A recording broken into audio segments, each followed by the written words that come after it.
اعلیٰ حضرت امام علیہ سنت نے قرآن کی تفسیر یعنی قرآن کے معانی کو بیان کرنے کے ساتھ ساتھ اس سے ایک بڑا کام کیا ہے۔ وہ کیا کیا ہے کہ اعلیٰ حضرت امام علیہ سنت نے قرآن سے استدلال کیا ہے۔ اچھا، یعنی ایک تو یہ قرآن کے معنی بتانا، دوسرا یہ قرآن میں جو اسرار و رموز بیان کیے گئے ہیں، جو عقیدے کی، اعمال کی، تصوف کی اور مختلف قسم کی جو باتوں کو ذکر کیا گیا ہے، اعلیٰ حضرت امام علیہ سنت ان کو ریویل فرماتے ہیں، ان کو بیان فرماتے ہیں۔ یعنی ہر مفتی کے فتوے میں، ان کی کتابوں میں آپ کو یہ چیز نظر نہیں آئے گی کہ کسی بھی جہت سے سوال کیا جائے تو جواب دیں گے۔ اعلیٰ حضرت امام علیہ سنت نے قرآن کی تفسیر بھی کی ہے، قرآن سے استدلال بھی کیا ہے، کئی احکامات کا ثبوت بھی فرمایا ہے۔ اور اعلیٰ حضرت کے فتاوی کو دیکھیں آپ،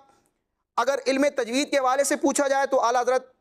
لا جواب نہیں ہوتے، جواب دیتے ہیں، پوری پوری کتاب بھی تحریر کر دیتے ہیں۔ اگر آپ سے رسم القرآن، قرآن کا جو رسم الخط ہے کہ قرآن کے کلمات رسم عثمانی کے مطابق کس انداز میں لکھنے ہیں، اعلیٰ سے سوال ہوتا ہے، فتاوی رضویہ موجود ہے۔ یہ اعلیٰ حضرت امام علیہ سنت کی کئی علوم کی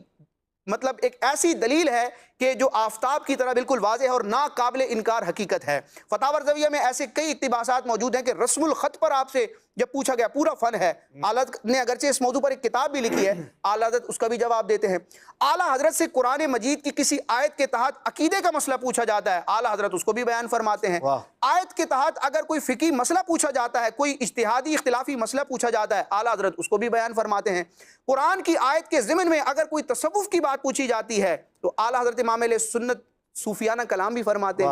اور